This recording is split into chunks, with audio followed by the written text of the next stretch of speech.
हम लोग जो है सॉफ्टवेयर इंजीनियरिंग शुरू करने जा रहे हैं। सॉफ्टवेयर इंजीनियरिंग में हम लोगों ने ऑलरेडी देख रखा है, फर्स्ट यूनिट हम लोग खत्म कर चुके हैं। सेकेंड यूनिट में हम लोग एंटर कर चुके हैं। सेकेंड यूनिट में सॉफ्टवेयर लाइफ साइकिल मॉडल हम लोग पढ़ रहे हैं। तो सॉफ्टवेयर लाइफ साइकिल मॉडल में बेसिकली जितने भी फेजेस हैं वो फेजेस हम लोगों ने किया है, और मैंने आपको बताया था कि सॉफ्टवेयर लाइफ साइकिल जो मॉडल है that is based on waterfall model, है ना। वो किस पे आधारित है? वाटरफॉल मॉडल पे आधारित है। और ये वाटरफॉल मॉडल इस तरीके से है कि सबसे पहले जो है वो एनालिसिस फेज में आता है। I will be showing you the screen, ये देखिएगा, यही चीज मैंने आपको दिखाया था और इसी पर हम लोग काम कर रहे थे कि किस तरीके से इसको शो किया जाए। ये देखिएगा, सबसे पहला क्या था? Requirement definition. रिक्वायरमेंट हम लोग देखते हैं कि किस तरीके से हमारा रिक्वायरमेंट हो सकता है ना। उसके बाद हम लोगों ने देखा था ये रिक्वायरमेंट डेफिनेशन था कि कौन कौन सी चीजें रिक्वायर्ड है हमें। नेक्स्ट है system software design. System software design में हम लोगों ने ये देखा था कि आखिर हम लोग जो सॉफ्टवेयर की डिजाइनिंग करेंगे वो कैसे करेंगे, ये डिसाइड करने के लिए कि फर्स्ट पेज क्या खुलेगा, सेकंड पेज क्या खुलेगा, फिर थर्ड पेज क्या खुलेगा, थर्ड पेजेस से कितने डिफरेंट पेजेस अटैच्ड होंगे, ये हमने आपको बताया था। नेक्स्ट फेज है implementation and unit testing. Implementation का मतलब होता है कोडिंग, जिसमें कि हम लोग पूरा सॉफ्टवेयर का कोडिंग करते हैं। पूरे एक सॉफ्टवेयर को डिफरेंट मॉड्यूल्स में बांटते हैं, हर मॉड्यूल को अलग अलग जो है कोडिंग करते हैं, और फिर हर मॉड्यूल का अलग अलग टेस्टिंग होता है। और फिर डिफरेंट जो नेक्स्ट फेज है वो है इंटीग्रेशन एंड सिस्टम टेस्टिंग। मतलब जितने भी मॉड्यूल्स में डिफाइड किया गया है वो सारे मॉड्यूल्स को एक साथ कंबाइन कर देते हैं, ज्वाइन कर देते हैं, और उसके बाद फिर से फुल टेस्टिंग एक बार फिर से करते हैं, है ना। तो ये सारी चीजें की गई थी। Next is operational and maintenance. जब सारी चीजें हो जाती है तो हमें ऑपरेशनल और मेंटेनेंस किस तरीके से वो इम्प्लीमेंट हुआ है, उसके ऑपरेशंस क्या क्या हैं, वो उन सब पे ध्यान देते हैं। प्लस अगर नया कुछ ऐड करना चाहते हैं तो उसके लिए मेंटेनेंस फेज होता है। मेंटेनेंस फेज में हम लोग ये देखते हैं कि किस तरीके से आपका जो डेटा है या फिर आपका जो सॉफ्टवेयर है वो बिहेव करेगा, और उसके अनुसार कोई चेंजेस अगर हमें करना होता है तो वो हम लोग मेंटेनेंस फेज में करते हैं। और मेंटेनेंस फेज जो है वो सबसे ज्यादा समय लेने वाला फेज होता है। Maintenance phase is the longest phase. क्यों? मैंने ये भी बताया था कि ये क्यों होता है। ये इसलिए होता है क्योंकि इसी फेज में हम लोगों को जो जितने भी सॉफ्टवेयर बनाए जाते हैं वो सारे सॉफ्टवेयर इस फेज में डेवलप भी किए जाते हैं। क्यों? क्योंकि निरंतर कुछ ना कुछ दिन में साल 2 साल पर कुछ ना कुछ अपडेट्स आते रहते हैं, जिसके कारण जो है सॉफ्टवेयर में चेंजेस करने पड़ते हैं। आज विंडोज पे काम कर रहे हैं तो कल आज विंडोज 7 पे काम कर रहे हैं तो कल विंडोज 8 आ गया। एक साल के बाद जो है फिर विंडोज 10 आ गया। तो हमें अपने सॉफ्टवेयर को भी अपडेट करना पड़ता है ताकि वो नए नए जितने भी एनवायरमेंट्स हैं उसमें वो काम कर सकें। तो इसलिए जो है मेंटेनेंस फेज जरूरी होता है। एक और चीज होता है कि जब भी सॉफ्टवेयर हम लोग बनाते हैं तो किसी न किसी पर्पस के लिए बनाते हैं, उसको हम लोग क्लाइंट को देते हैं। और क्लाइंट क्या करता है कि क्लाइंट उसको खरीदता है। अगर उसको कोई प्रॉब्लम होता है तो वो किसी न किसी सॉफ्टवेयर वाले बंदे को फोन करेगा जो कि कस्टमर केयर होगा। और वो कस्टमर केयर किसका होगा? आपके पर्टिकुलर सॉफ्टवेयर का ही कस्टमर केयर होगा, जिसमें कि आप लोग क्या करेंगे? आप लोग प्रोवाइड करेंगे कि हमारे पास जो भी सॉफ्टवेयर है उसका सपोर्ट आप लोग देंगे। क्योंकि अगर कोई प्रॉब्लम किसी तरीके का होता है तो वो लोग कहाँ जाएंगे? वो आप ही लोग से तो सपोर्ट मांगेंगे, क्योंकि आप ही ने उसको डेवलप किया है। तो आपकी एक टेक्निकल सपोर्ट इंजीनियर, जिसको कि टीएसई बोलते हैं, उसकी एक टीम होती है, और वे लोग सॉफ्टवेयर में आए हुए प्रॉब्लम्स को दूर करते हैं। तो जब तक सॉफ्टवेयर एग्जिस्ट करता है तब तक आपका मेंटेनेंस फील्ड भी एग्जिस्ट करेगा। जब तक सॉफ्टवेयर एग्जिस्ट करता है तब तक मेंटेनेंस भी एग्जिस्ट करेगा, और जब तक सॉफ्टवेयर एग्जिस्ट करेगा, मेंटेनेंस जब तक एग्जिस्ट करेगा, तो इसका मतलब ये है कि आपका जो सॉफ्टवेयर मेंटेनेंस का जो पार्ट है वो लाइफ टाइम तक चलेगा। जब तक सॉफ्टवेयर रहेगा तब तक चलेगा, क्योंकि लोग उसको खरीदेंगे और अगर प्रॉब्लम होगी तो आपसे पूछेंगे। तो this is why this is the longest phase, मैंने आपको बता दिया था पिछली बार। एनीवेज, नेक्स्ट जो है, अब हम लोग और भी चीजें हैं इसमें करने को। यहाँ पे मैंने आप लोगों को सॉफ्टवेयर इंजीनियरिंग के बारे में बता दिया था, कोडिंग क्या होता है, टेस्टिंग क्या होता है, ये सब बता दिया था। यहाँ पर हम लोग वाटरफॉल मॉडल फेज से शुरू करेंगे। वाटरफॉल मॉडल फेज क्या होता है? Waterfall model phase is basically requirement analysis and definition. जो उसका फेजेस है डिफरेंट, उस पर हम लोग आते हैं। तो सबसे पहला था रिक्वायरमेंट एनालिसिस एंड डेफिनेशन। तो इसमें क्या होता है कि जो वाटरफॉल मॉडल में जो रिक्वायरमेंट एनालिसिस है उसको मैं डिस्कस ऑलरेडी कर चुका हूँ कि पहले हम लोग क्या काम करते हैं। पहले हम लोग जो सॉफ्टवेयर होता है उसको ये देखते हैं कि उसमें कौन कौन सी जरूरत की चीजें हैं, मतलब जो सॉफ्टवेयर हम लोग बनाने वाले हैं उसके लिए कौन कौन से सामान का रिक्वायरमेंट है, कौन कौन सी चीज उसमें चाहिए। एक बिल्डिंग चाहिए जहाँ सॉफ्टवेयर डेवलप होगा, एक कमर्शियल बिल्डिंग होगा वो, फिर आपका 150 कंप्यूटर्स लगेंगे, फिर उसमें सॉफ्टवेयर इंजीनियर्स लगेंगे, ये सब रिक्वायरमेंट्स हैं।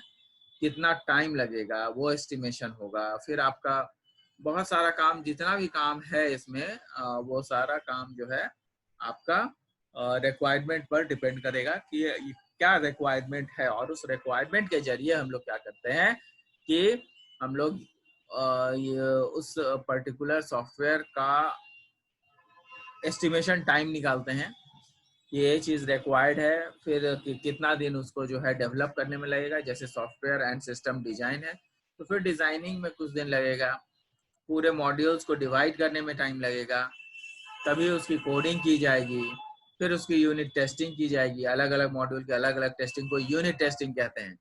आपसे पूछा जा सकता है what do you mean, what is the difference between unit testing and system testing? Unit testing क्या होता है कि जब भी आपका सॉफ्टवेयर जो है वो अगर डिफरेंट मॉडल्स में, और जो आपका सॉफ्टवेयर है अगर डिफरेंट मॉड्यूल्स में बांट दिया जाता है, जो भी सॉफ्टवेयर डेवलपमेंट हो रहा है उस सॉफ्टवेयर डेवलपमेंट, जिसका सॉफ्टवेयर डेवलप करना है, मतलब जिस सॉफ्टवेयर का डेवलपमेंट होने वाला है उसको हम लोग डिफरेंट मॉड्यूल्स में बांट देते हैं। और जब डिफरेंट मॉड्यूल्स में हम लोग बांट देते हैं तो वो मॉड्यूल्स अलग अलग प्रोग्रामिंग एक्टिविटीज के साथ वो डेवलप किए जाते हैं और फिर वो अलग अलग टेस्ट किए जाते हैं। तो हर एक मॉड्यूल जब टेस्ट होता है, अलग अलग टेस्ट होता है, तो उसको यूनिट टेस्टिंग कहते हैं। सिस्टम टेस्टिंग क्या होता है कि सारे मॉड्यूल्स को एक साथ कंबाइन कर दिया जाता है और पूरा का पूरा सॉफ्टवेयर तैयार जब हो जाता है तो हम लोग पूरा का पूरा सॉफ्टवेयर को एक साथ फिर से टेस्ट करते हैं। That is called system testing. उसको क्या कहते हैं? उसको सिस्टम टेस्टिंग कहते हैं। जब एक ही साथ सारा मॉड्यूल कंबाइन करके और उसके बाद टेस्टिंग अगर की जाती है तो उसको हम लोग क्या कहते हैं? उसको कहते हैं हम लोग सिस्टम टेस्टिंग। तो difference between unit testing and system testing always comes, है ना। Next is operation and maintenance. Operation and maintenance मैंने आपको बताया हुआ है कि ये जो है एक ऐसा फेज है जिसमें कि काफ़ी समय लगता है। आपका जो सॉफ्टवेयर है उसमें काफ़ी समय लगता है उसको मेंटेन करने में, उसको बनाने में, उसको जो भी उसका जो अपडेट्स, नए नए अपडेट्स जो आ रहे हैं उस तरीके हिसाब से उसको सेट करने में उसको टाइम लगता है।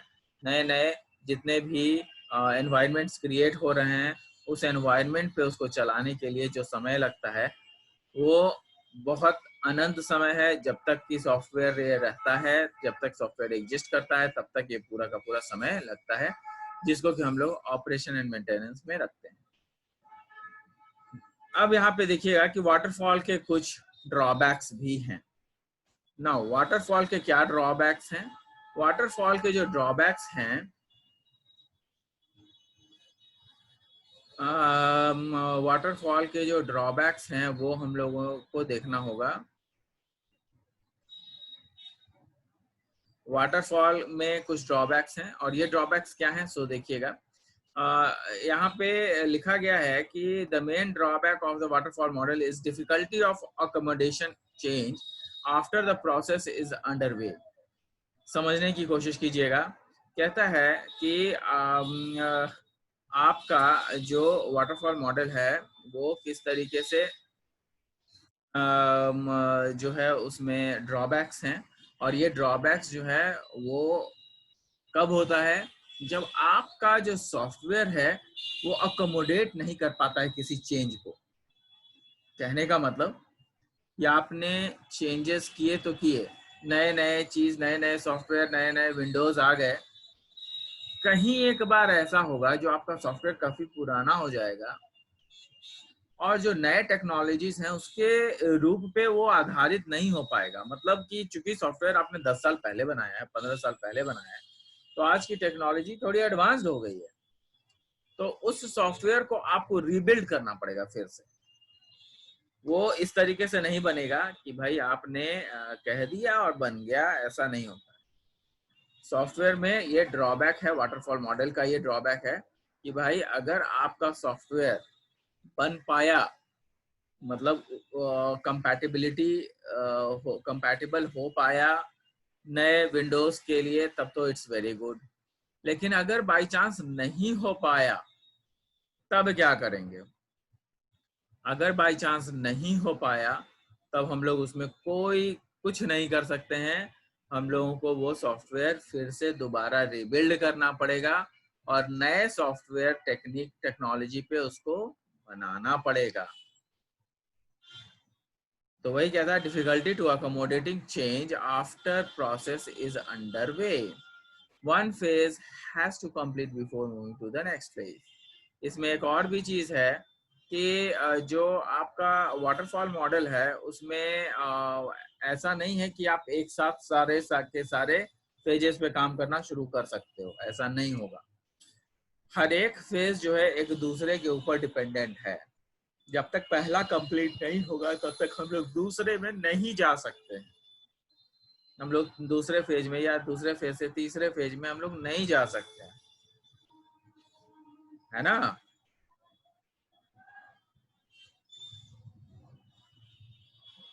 तो ये जो है हमें ध्यान रखना पड़ेगा कि हर एक नेक्स्ट फेज में जाने से पहले, जो उसका पहला फेज होता है, हर एक नेक्स्ट फेज में जाने से पहले हमें ये ध्यान में रखना पड़ेगा कि आपका जो सॉफ्टवेयर है वो पहले फेज को क्लियर कर ले, उसके बाद ही सेकंड फेज में जाए। तो ये आपका वाटरफॉल मॉडल का ड्रॉबैक है ना। Each phase terminates only when the documents are complete and approved by, ये देखिए कहता है कि हर एक फेज जो है, जो भी आपका फेजेस हैं, हर एक फेज जो है वो each phase terminates only when the documents are completed and approved by SQA group। तो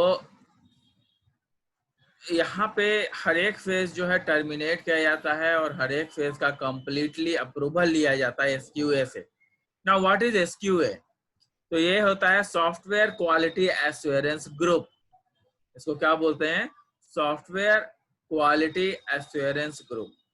वो सॉफ्टवेयर की महत्वता को या क्वालिटी को अप्रूव करता है कि हाँ ये सॉफ्टवेयर जो है अप टू द मार्क है, ये ठीक सॉफ्टवेयर है, ये अच्छा सॉफ्टवेयर है, इसको जो है काम में लाया जा सकता है और इसकी गुणवत्ता को चेक करता है।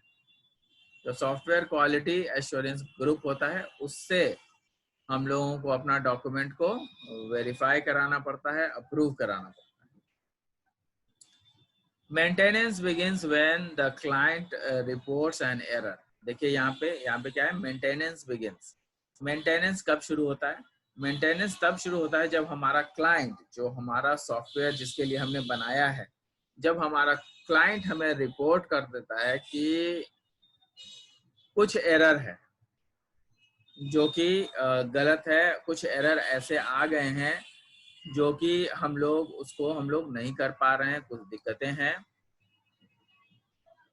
तो मेंटेनेंस जो टीम होती है वो मेंटेनेंस तभी हम लोग मेंटेनेंस टीम को बनाते हैं, क्योंकि जब तक एरर ही नहीं आएगा, जब तक सॉफ्टवेयर चल रहा है, तब तक मेंटेनेंस करने का कोई पॉइंट ही नहीं है।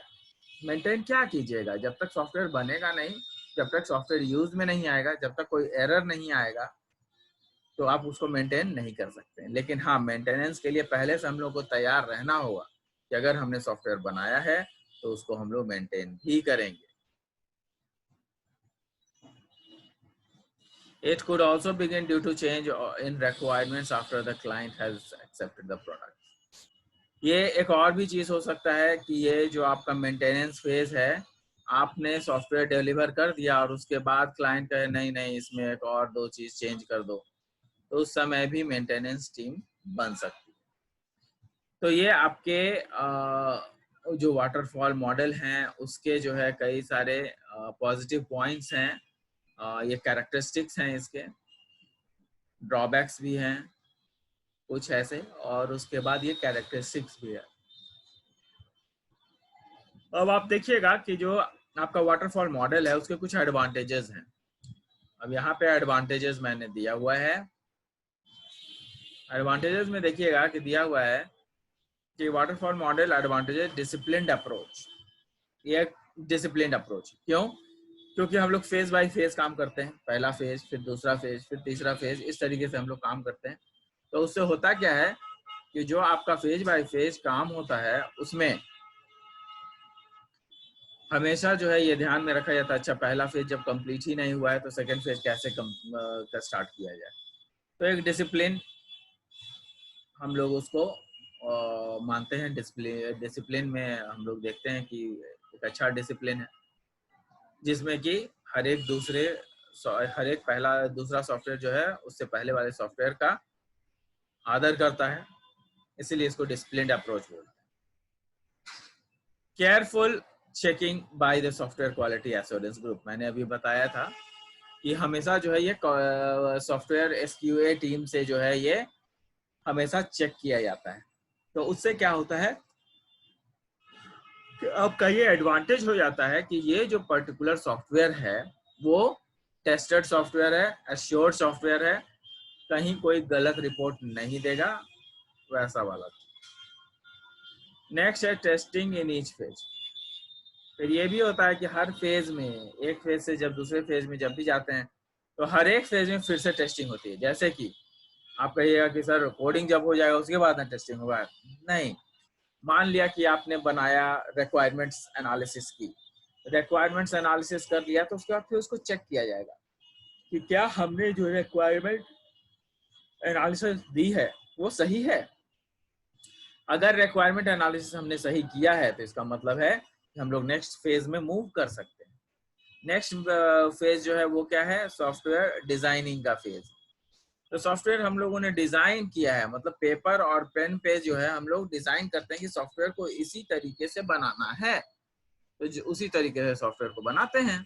अब हम लोग ये डिसाइड कर लें कि सॉफ्टवेयर को इस तरीके से बनाना है, उसके लिए डिजाइनिंग पेज कर दें कि फर्स्ट पेज क्या होगा, सेकंड पेज क्या होगा, थर्ड पेज क्या होगा, थर्ड पेज से कितने सारे पेजेस खुलेंगे, ये अगर हम लोग डिफाइन कर दें, ये सब चीज हम लोग कर लें, तो उसके लिए जो है एक टीम होती है जो कि आपका जितना भी आपने काम किया है, जो आपने डिजाइनिंग किया है, उसको वो टेस्ट करता है कि ये डिजाइनिंग सही है या नहीं है।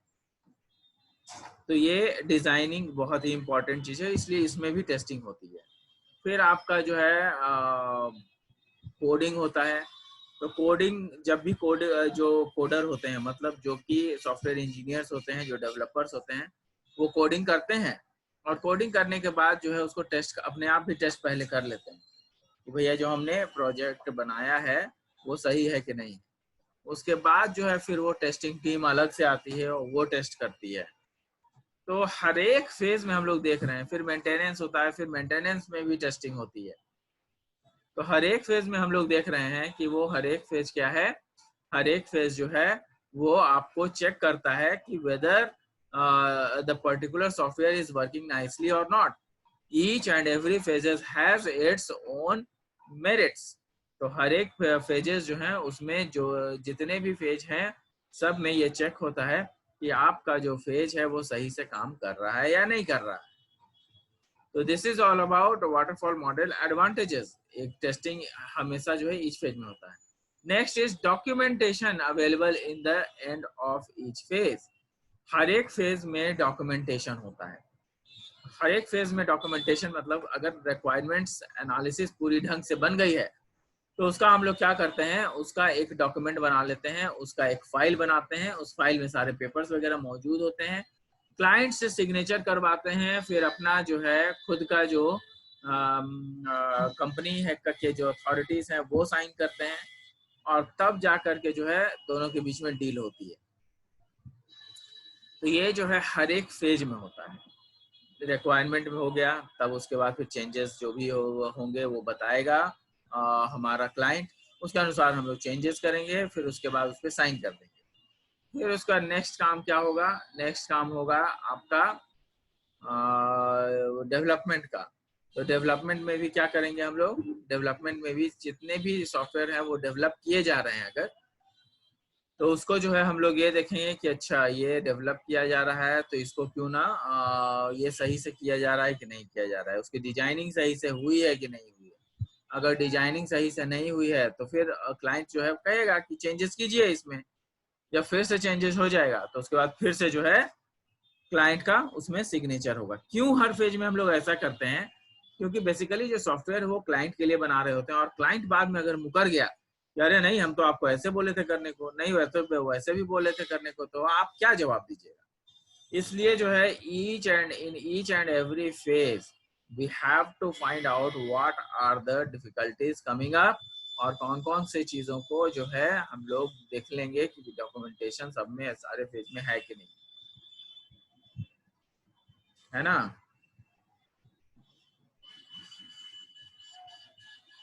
अब यहाँ पे देखिएगा कि वाटरफॉल मॉडल के कुछ प्रॉब्लम्स भी हैं। यहाँ पे मैंने आपको डिस्कस किया हुआ है वाटरफॉल मॉडल प्रॉब्लम्स। ये प्रॉब्लम क्या क्या है, ठीक है, ये प्रॉब्लम क्या क्या है ये हम लोग देख लेते हैं। It is difficult to respond to changing customers requirements. हमेशा अगर कस्टमर कहेगा कि नहीं इसको चेंज कर दीजिए उसको चेंज कर दीजिए, तो वाटरफॉल मॉडल में दिक्कत होती है। क्यों दिक्कत होती है, क्योंकि हम लोग जानते हैं ये फेज बाय फेज काम करता है। पहला फेज काम हो गया, दूसरा फेज काम हुआ, तीसरा फेज काम हुआ, तो पहला फेज होने के बाद ही दूसरे फेज में जाएंगे, दूसरा फेज को काम होते ही तीसरे फेज में हम लोग जाएंगे, तीसरा फेज काम हो जाएगा तभी हम लोग चौथे फेज में जाएंगे। तो ये चीजें आपको देखने को मिल जाती है, ठीक है। नेक्स्ट क्या है आपका, नेक्स्ट है आपका therefore this model is only appropriate when the requirements are well understood। तो ये वाटरफॉल मॉडल तभी काम करता है जब हम लोग ये देख लेते हैं कि भाई जो हमारा रिक्वायरमेंट है वो सही से काम कर रहा है, ठीक है। therefore this model is only appropriate when the requirements are well understood। जब रिक्वायरमेंट सही से काम हम लोगों को पता रहेगा तब जो है हम लोग का वाटरफॉल मॉडल सही से काम करेगा। मतलब जो आपका मॉडल है ये बेसिक मॉडल है और ये बेसिक मॉडल इसी पे आधारित और बाकी के सारे मॉडल्स भी हैं। तो वाटरफॉल मॉडल को इसीलिए हमें समझना जरूरी है क्योंकि ये सबसे बेसिक मॉडल है। तो अगर हमारा रिक्वायरमेंट सही से रहेगा पता हमें, तो बाकी के पेजेज में हमें प्रॉब्लम नहीं होगी। Next, a few business systems have stable requirements। मतलब कुछ ऐसे बिजनेस सिस्टम भी हैं जिसमें कि स्टेबिलिटी चाहिए, रिक्वायरमेंट जो है वो स्टेबल चाहिए, उसमें फिर चेंजेस नहीं होने चाहिए। एक बार आपने रिक्वायरमेंट दे दिया, रिक्वायरमेंट हमने पूरा कर दिया, फिर उसमें कोई चेंजेस आप नहीं करेंगे, तो आपका ये सब जो है वाटरफॉल मॉडल के अंतर्गत आता है। आपका एक और है जो आपका प्रॉब्लम है कि the waterfall model is mostly used for large system engineering projects। तो वाटरफॉल मॉडल जो है बड़े बड़े प्रोजेक्ट में जनरली यूज किया जाता है जहां पर कि एक बहुत बड़ा सॉफ्टवेयर डेवलप किया जा सके। Next is the customer must have patience. जो कस्टमर है उसके पास पेशेंस होना चाहिए। ऐसा नहीं, क्योंकि ये वाटरफॉल मॉडल है, बड़ा प्रोजेक्ट है में ही काम होता है, छोटे छोटे प्रोजेक्ट में इसको हम लोग यूटिलाइज नहीं करते हैं। तो इसको जो है हम लोगों को, जो हमारे पास जो क्लाइंट होंगे उसको पेशेंस रखना पड़ेगा कि भाई टाइम लगेगा। ऐसा नहीं है कि आज बोल दिया कल तैयार हो गया, ऐसा नहीं होगा।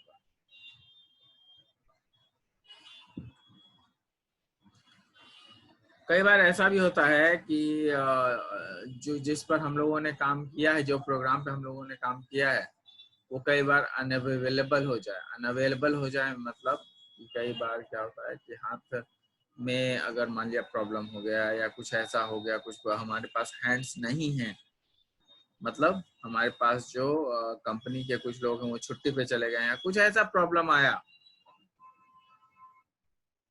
तो उसमें जो है हमें ध्यान रखना होगा कि सॉफ्टवेयर बनाने में टाइम लग सकता है। Feedback from the phase to another might be too late. Feedback from one phase to another might be too late. मतलब कि एक फेज से दूसरे फेज में जाने के लिए हो सकता है कि टाइम कंज्यूमिंग हो। तो ये आपका जो है वाटरफॉल मॉडल है। ये वाटरफॉल मॉडल हमने आज खत्म कर दिया आप लोगों को, और ये इसमें काफ़ी कुछ हम लोगों ने किया। वाटरफॉल मॉडल के प्रॉब्लम्स क्या हैं, वाटरफॉल मॉडल के एडवांटेजेस क्या हैं, वाटरफॉल मॉडल के डिफरेंट फेजेस क्या क्या हैं, और फिर आपके सिस्टम इंजीनियरिंग, और ये आपका वाटरफॉल मॉडल एक्चुअली में है। तो ये हम लोगों ने किया। नेक्स्ट में हम लोग प्रोटोटाइपिंग करेंगे, है ना। तब तक के लिए जो है आप लोग इसको पढ़िए, ध्यान से देखिए। If you have any problem you can always ask me up.